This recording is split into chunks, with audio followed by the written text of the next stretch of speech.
Hola amigos, de nuevo con ustedes, 26 de noviembre, preciosa tarde también aquí, como todos los días, como todos los días. Aprovecho esta hora para conversar y hablar sobre temas de los cuales yo disfruto mucho compartir. Y el tema de hoy es, quizás toca uno de los aspectos más importantes de los conocimientos que se han adquirido en los últimos años y tiene que ver con el cerebro humano, ¿sí? Con ese cerebro suyo y mío que nos hace lo que somos, lo que pensamos, lo que queremos. Todo está en el cerebro, el amor, la memoria, la cultura, el arte, la creatividad, los sentimientos. Todo eso viene del cerebro. Todos los demás órganos no tienen otra función que apoyar el cerebro para que éste exista, para que éste funcione, para que éste no le falte nada. Es un órgano tan delicado que basta unos 4 o 5 minutos sin oxígeno para que la célula neuronal, que es el tejido que ocupa el cerebro, se deteriore irrevocablemente. De tal manera que el cerebro tiene un alto consumo metabólico, consume mucha oxígeno y glucosa. Sin esos dos ingredientes no funciona, y si no funciona, pues lo más probable es que usted no sea quien es. Es posible que a través de centros nerviosos inferiores usted pueda tener su corazón latiendo y usted pueda manejar ciertas funciones que llamamos vegetativas. Pero para efectos prácticos no tiene usted conciencia. Es lo que se llama estar en estado de coma. No de punto y coma, sino de coma. En este sentido, pues, desde hace unos 200 años, después de los hallazgos de un extraordinario neurólogo, Ramón y Cajal, que descubrió el tejido neuronal, hizo algo asombroso. No solamente lo vio en el microscopio y detectó las primeras neuronas y su estructura, su eje neural o neurón, el axón neuronal, así se llama, la prolongación que sale de la neurona para conectarse con otras neuronas, sino que descubrió pues la manera en que la morfología de la neurona existe y cómo todos los tejidos nerviosos tienen esencialmente el mismo tipo de neurona. Algunas más especializadas en áreas sensoriales y otras en áreas motoras, pero todas tienen un núcleo, un cuerpo neuronal, un axón y una serie de prolongaciones conectivas que se llaman dendritas, suerte de pelitos que salen de la neurona y permiten conectarse con otras neuronas. Este tejido neuronal está soportado por una estructura de otro tipo de células. Se llaman las células gliales. Esas no son células nerviosas, pero esas son las células que le dan soporte a esa malla de neuronas. O sea, las neuronas son como, imagínense, como una malla. La malla son las estructuras gliales y dentro de la malla están atrapadas las neuronas interconectadas unas con otras, o bien por axones o bien por dendritas. Hasta ahí está todo bien. Y esas neuronas son muy abundantes. Estamos hablando de más de 100.000 millones de neuronas, o como dicen aquí en Estados Unidos, 100 billones de neuronas, o quizás un poco más. Y esas neuronas a través de eso están interconectadas unas con otras por trillones, o sea, 1.000 millones de conexiones. O sea, que no solamente hay 1.000 millones de neuronas, sino que hay 1.000 millones de conexiones.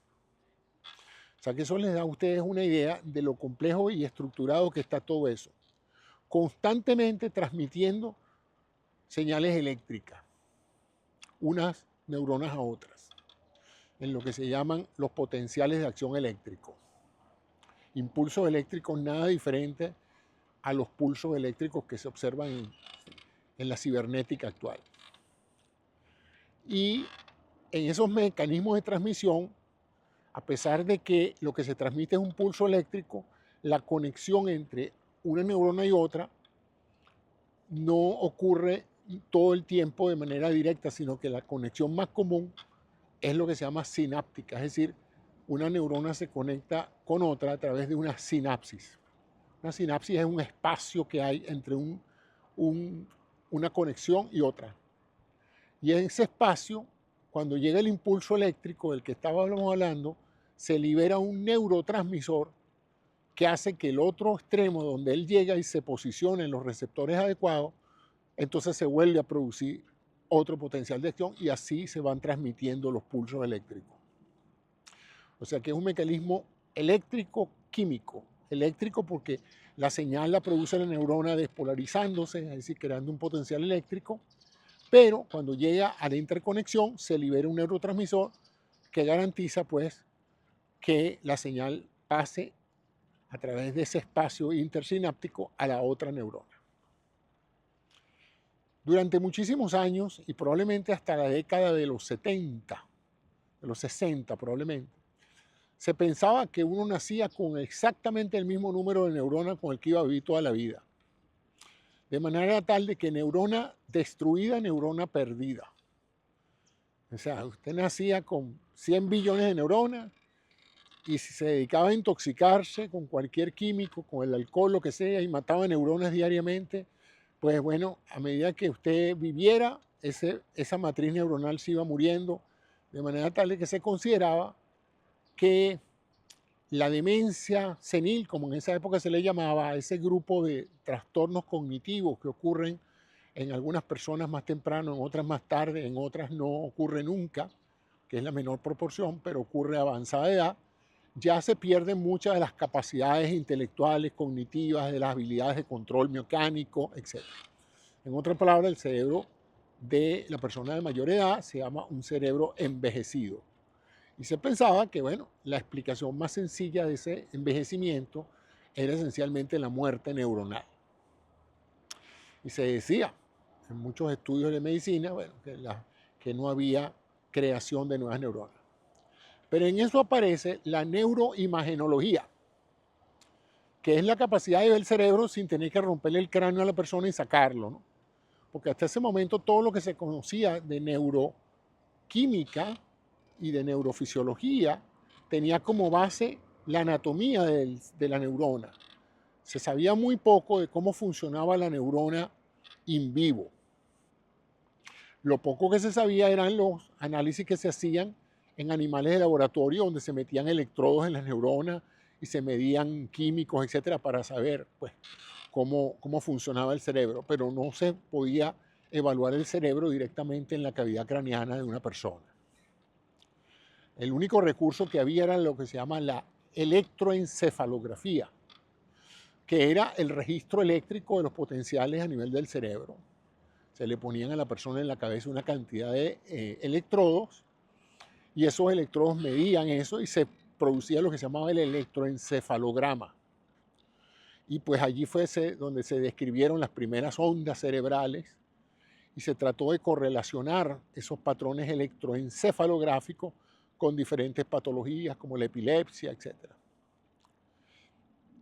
En eso llega y aparece el primer desarrollo, que es la tomografía axial computada, que permite hacer cortes morfológicos del cerebro en cualquier dirección, inicialmente axial, pero a través de la computación hoy se pueden reconstruir en forma sagital y coronal, de manera tal de que uno puede literalmente ver todas las estructuras cerebrales y determinar pues, si hay alguna alteración morfológica, o sea, si hay algún tumor, si hay alguna cavidad, si hay algún quiste, si hay algún gusano en el cerebro, como se ha puesto de moda ahora la cuestión del gusano de Robert Kennedy, de tal manera de que eso se puede ver en la tomografía. Lo que no se podía ver en la tomografía era cómo funcionaba. ¿sí? Sino que si el cambio que tenía el cerebro no era orgánico, es decir, no era de su estructura, pues no podíamos saber si una persona tenía una alteración de su funcionamiento. Lo que podíamos decir era si el cerebro estaba atrófico, si el cerebro estaba, si había una hemorragia, si había un infarto, si había un tumor, dónde estaba el tumor. Esas cosas se podían saber o se siguen pudiendo saber con la tomografía computada. Pero ver alguna cuestión por tomografía computada en una persona triste o en una persona alegre o en una persona excitada sexualmente o una persona enamorada no daba ningún patrón distintivo que pudiera usarse para decir, este mecanismo nos permite saber qué está pensando las personas. En eso aparece una segunda modalidad de lo que se llama neuroimagenología, o también se le llamaba en el pasado neuroradiología. Usted a lo mejor alguna vez conoció a alguien que le dijera, yo soy un neuroradiólogo. Bueno, esa era una persona que hacía diagnósticos neurológicos a través de la radiología. Y eso comenzó, bueno, tenía muchos años antes con la radiología convencional, pero en realidad eso cogió auge fue con la tomografía computada. En eso aparece la resonancia magnética nuclear, que fue un mecanismo mucho más sofisticado para obtener mejor calidad de separación entre la masa de tejido gris, que es donde están las neuronas, lo que se llama la materia gris del cerebro, es donde están las neuronas, y la materia blanca, que es básicamente las conexiones que hay entre esas neuronas y el tejido glial, pues, el tejido de soporte. En ese sentido, pues, se mejoró todavía más la habilidad de detectar lesiones y cambios en el cerebro. Se logró una mejor resolución de contraste para ver estructuras con mucha más precisión que lo que daba la tomografía computada, aun cuando nunca la llegó a reemplazar. La tomografía computada sigue siendo extremadamente útil por lo rápida y porque para una gran cantidad de lesiones representa una mejor alternativa que la resonancia. Pero hay una variante de secuencias de estímulo de pulsos en la resonancia magnética que creó lo que se llama la resonancia magnética funcional, es decir, manipulando parámetros de adquisición de imagen, adquisición, transmisión y recepción de imagen, se logró establecer la posibilidad de ver qué áreas del cerebro estaban siendo perfundidas más o menos, ¿no?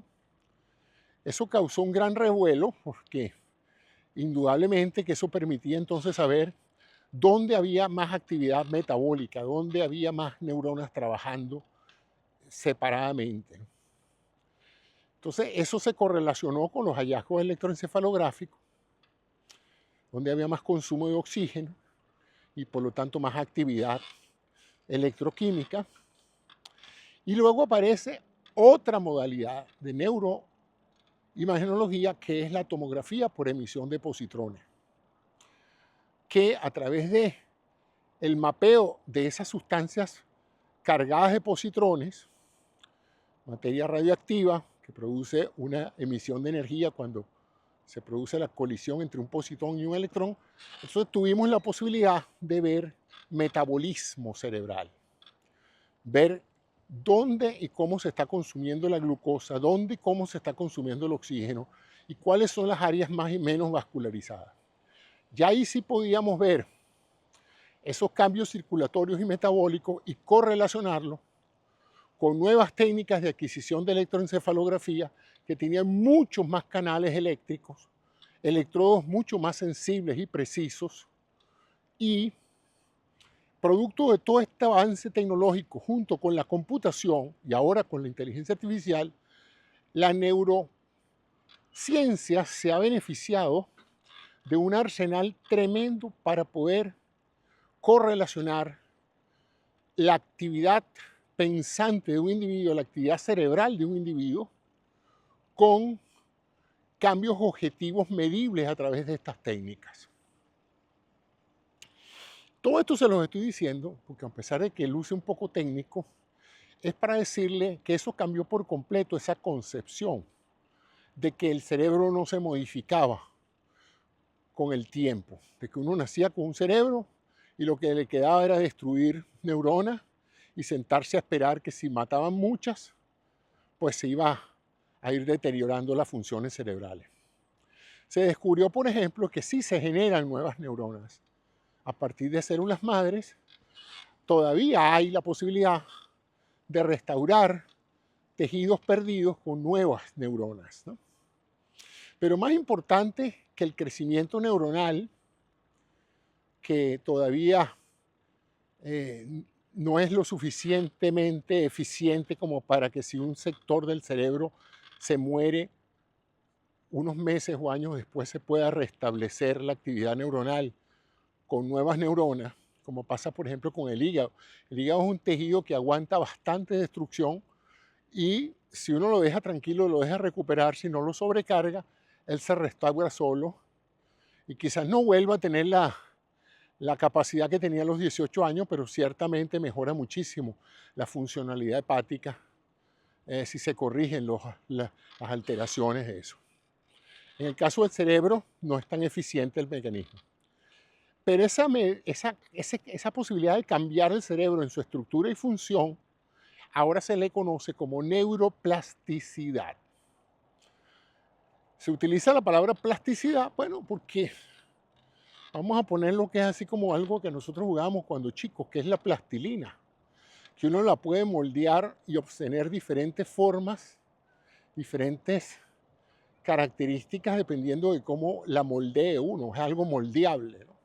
Entonces cuando se dice neuroplasticidad es eso, que la estructura cerebral sufre cambios de funcionamiento y de morfología leves, tampoco es que se transforme un cerebro de un día para otro en dos cosas, ¿no?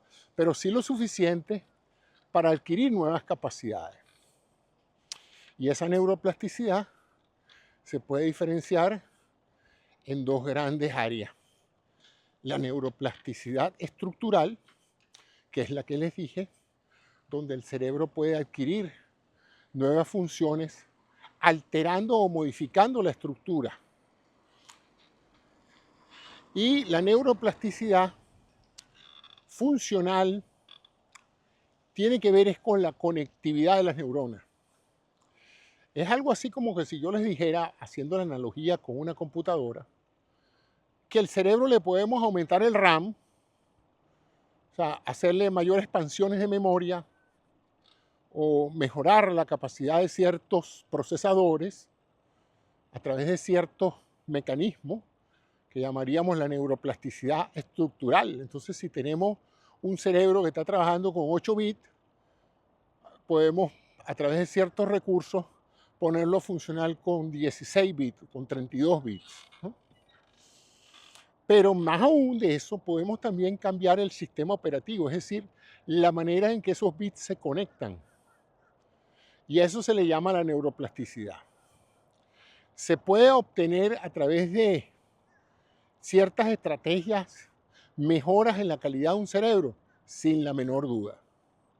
Sin la menor duda ya se ha logrado y se ha demostrado, y eso es lo que llamaríamos neuroplasticidad. Ustedes saben dónde se ve eso muchísimo, y ha sido revelador, en las personas que tienen infarto cerebral. Aquí en Estados Unidos hay una famosa congresante que le metieron un tiro en la cabeza y por supuesto le destruyeron parte del cerebro. Y se pensó que no iba a poder hablar más, que no iba a poder hacer muchas cosas, pues, porque le afectaron grandes áreas del lenguaje y grandes áreas necesarias para funcionar. Sin embargo, a través de una terapia postoperatoria interesantísima, esa congresante ha logrado mejorar tanto que hoy puede funcionar adecuadamente en cualquier cargo laboral. Mantiene sus pensamientos, recuperó el lenguaje, recuperó cierta movilidad que le permite llevar una vida normal. Cuando el pronóstico era que ese cerebro ya no iba a poder hacer eso porque la materia se había destruido. Ahora, ¿cómo hizo eso?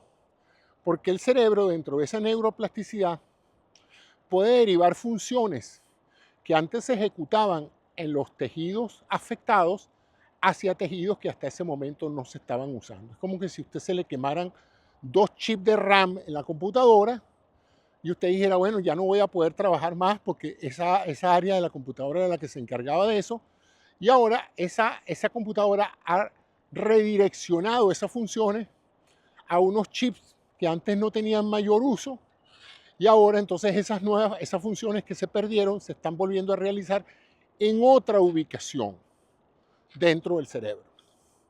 Eso es fascinante.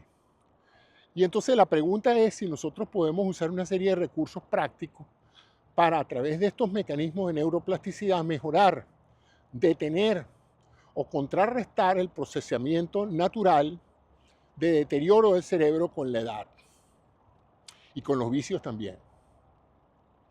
Vamos entonces a ver qué es lo que actualmente se piensa que funciona para mejorar la neuroplasticidad cerebral. Bueno, aquí entra en función algo interesante. Mientras usted más usa algo, más eficiente se vuelve. Si usted todos los días hace una tarea y la repite constantemente, usted se dará cuenta de que cada vez la hace mejor. La hace más rápido y con mejor destreza. Y usted se preguntará, pero ¿por qué antes a mí me costaba tanto manejar y ahora manejo con tanta tranquilidad?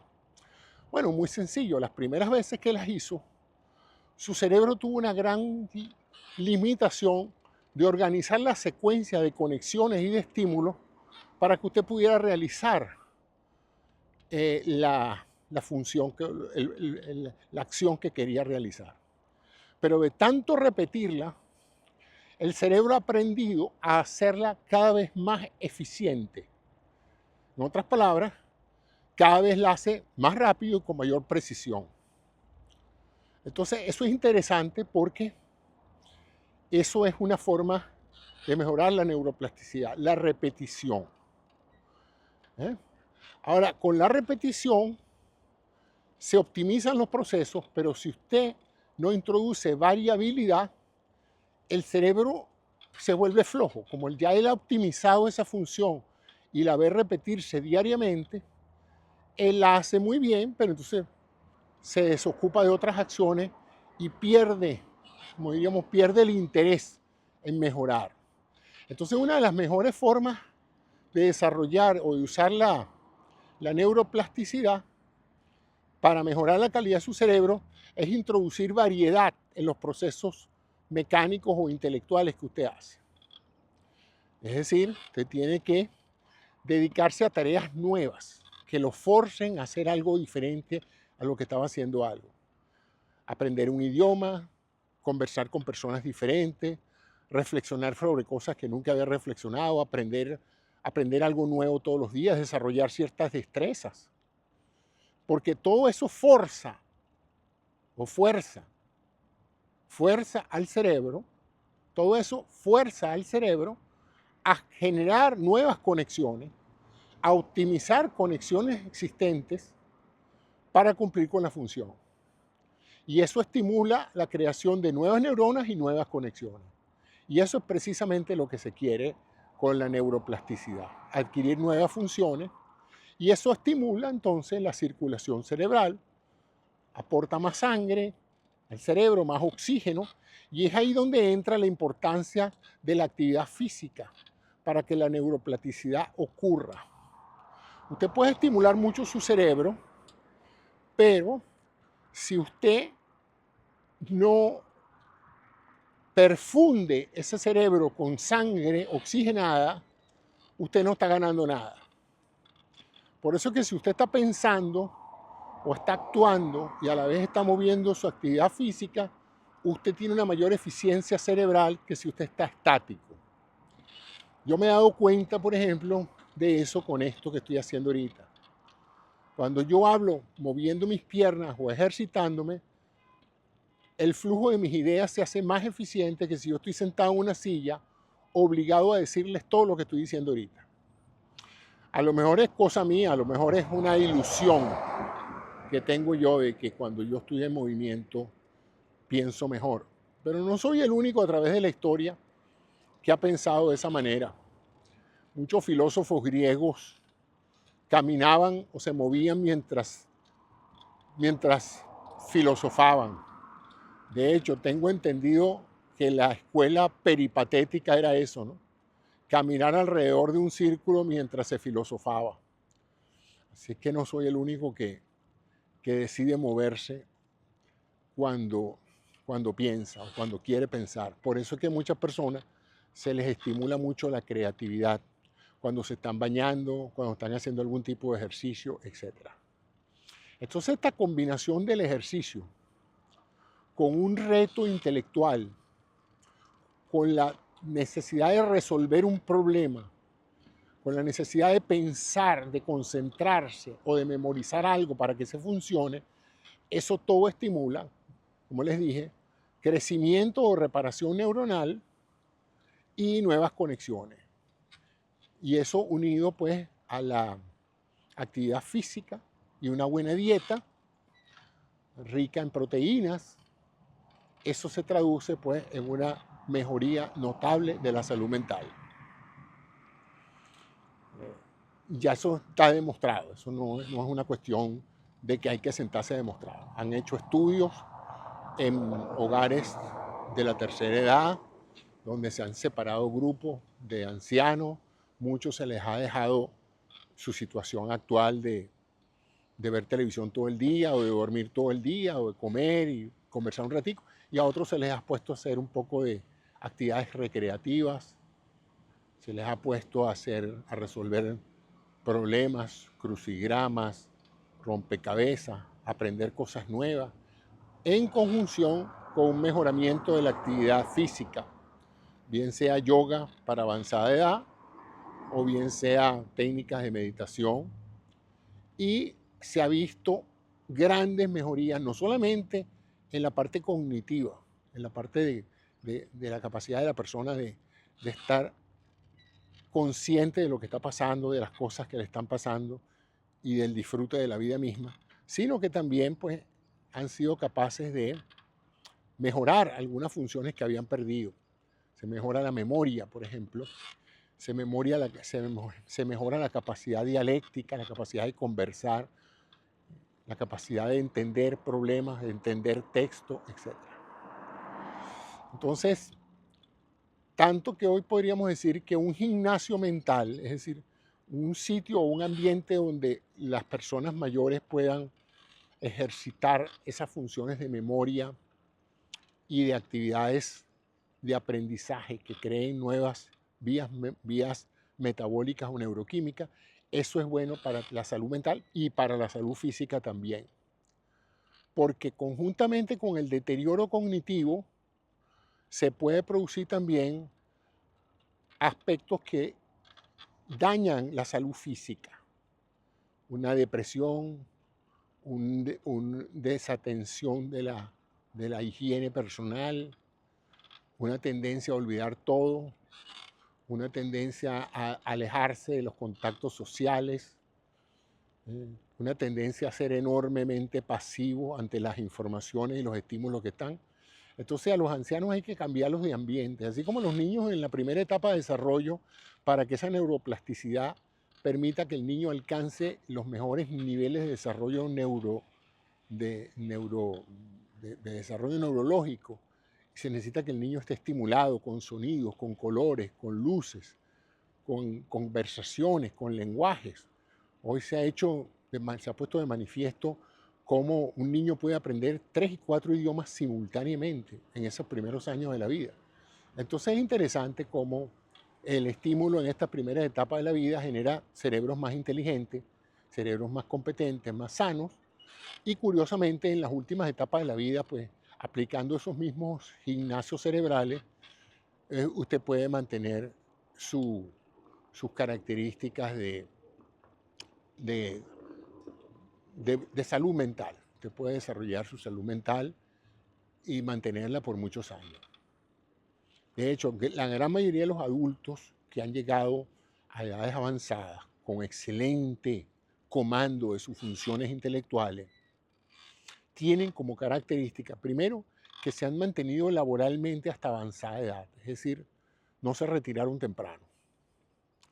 De hecho, mucha gente dice que el retiro no es bueno para la salud mental, porque disminuyen los retos, las personas se conforman con el status quo, con hacer las mismas rutinas diarias, con prepararse las mismas comidas, con mantener los mismos rituales diarios.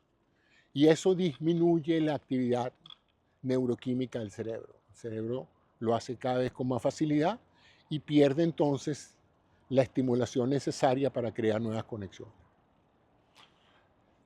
Investigaciones que se han hecho en lo que se llama la universidad de la tercera edad, es decir, agarrar personas que ya han pasado de su etapa laboral y están jubiladas y han querido volver a la escuela, donde se creía que, como dice el loro viejo, no aprende a hablar.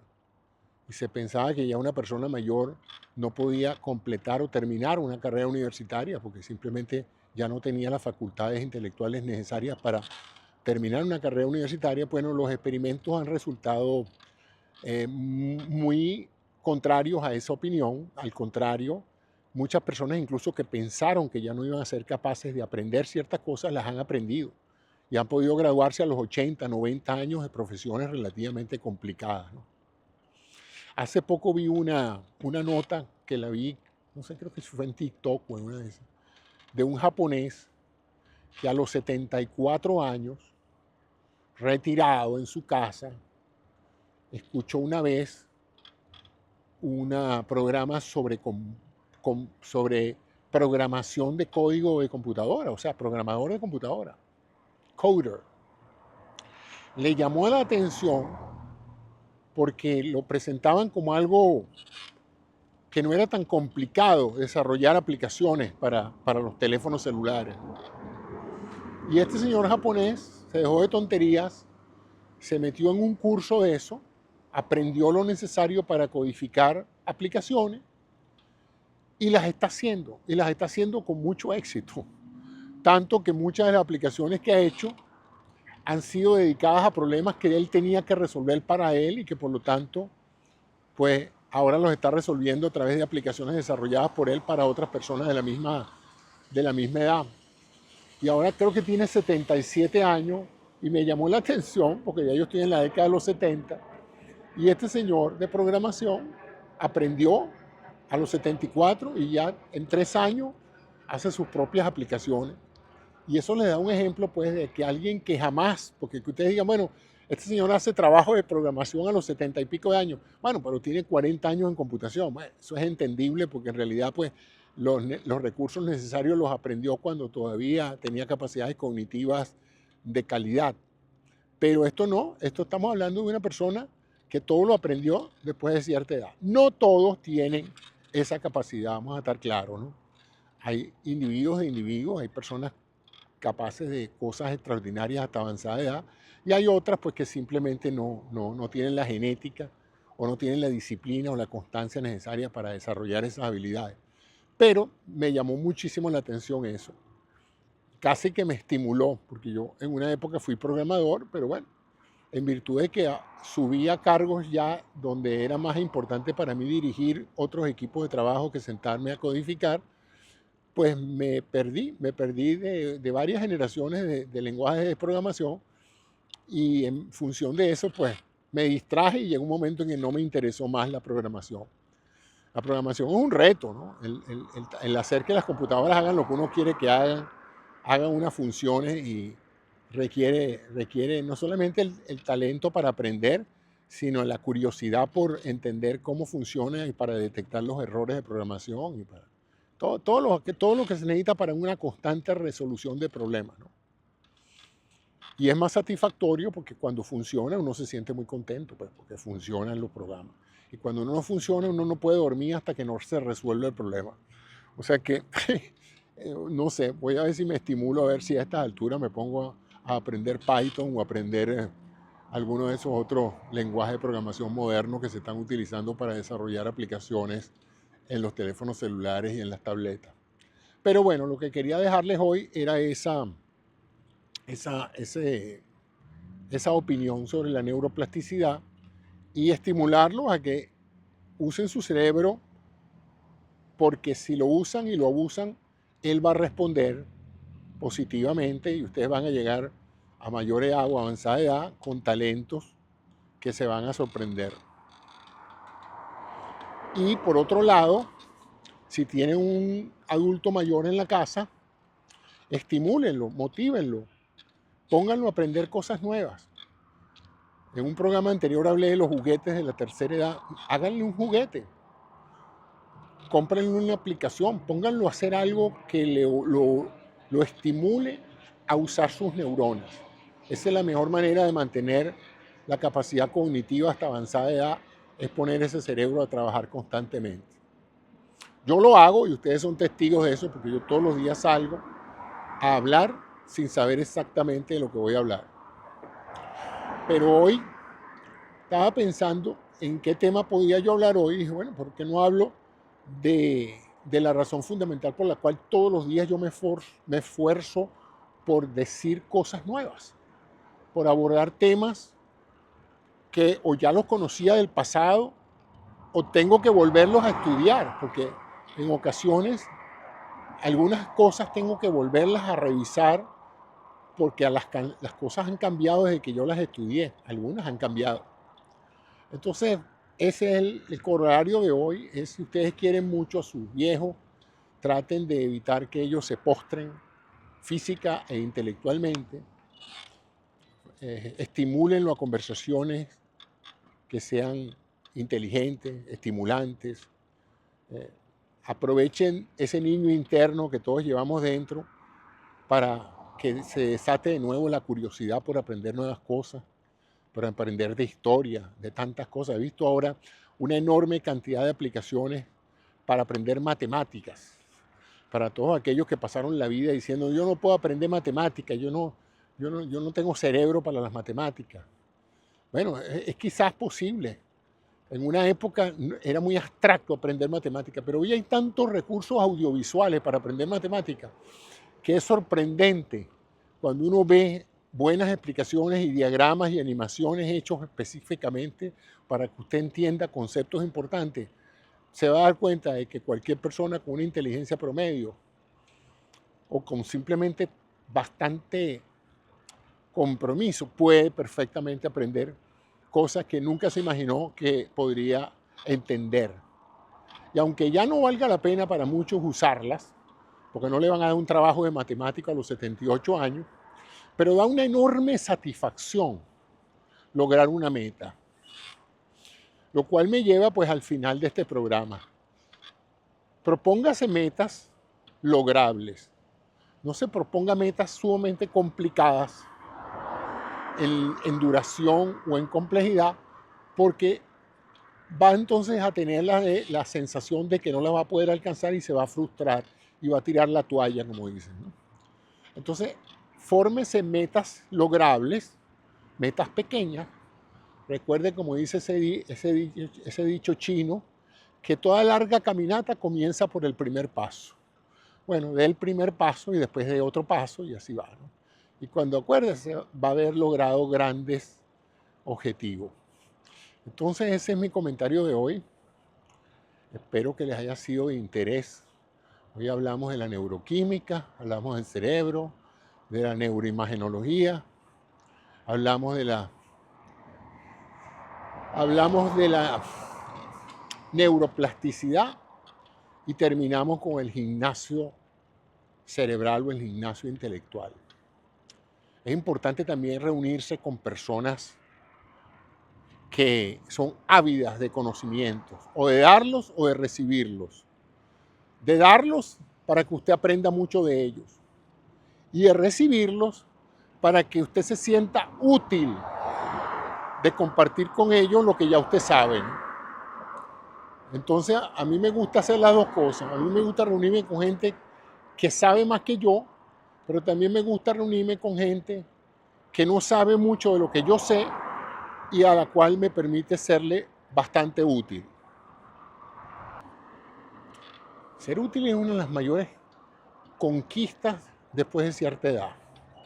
A cualquier edad ser útil es chévere, pero durante una etapa de la vida uno siempre es muy útil porque tiene el dinamismo, la energía, tiene los músculos, tiene la capacidad, tiene el dinero, tiene una cantidad de cosas que le permiten a uno ser útil en etapas del joven adulto, ¿no? Donde la cosa se pone difícil es después de cierta edad, donde uno ya no tiene la energía y donde mucha gente considera que porque ya uno tiene cierta edad, ya uno no tiene realmente nada que aportar. Entonces, cuando aún así, después de cierta edad, usted se da cuenta de que todavía le puede ser útil a alguien, eso da una gran satisfacción. A mí me da una gran satisfacción cuando alguien me llama y me pide ayuda y yo le puedo resolver un problema, porque me hace sentirme todavía útil. No pasa mucho, porque la gente, como les dije, hay esa tendencia en la juventud a creer que ellos son los que saben todo y que las personas mayores no tienen nada que aportar, ¿no? Yo también pensé eso una vez, pero el tiempo me demostró la cantidad de cosas extraordinarias que una persona mayor puede aportarme en la vida y que me han hecho un mejor ser humano. Porque algún beneficio tiene que tener haber vivido tantos años. Además de que es mucho lo que uno ha aprendido en tantos años. Entonces, bueno, ese es el comentario de hoy. Muchas gracias a ustedes por la atención que me han prestado y espero mañana que me acompañen de nuevo en otro de estos paseos en triciclo por estos campos tan bonitos donde yo tengo la fortuna de poder llegar aquí y de pasear en compañía de ustedes, porque aunque yo no los veo, yo me los imagino. Me los imagino sentados ahí frente al televisor o frente a la computadora, escuchándome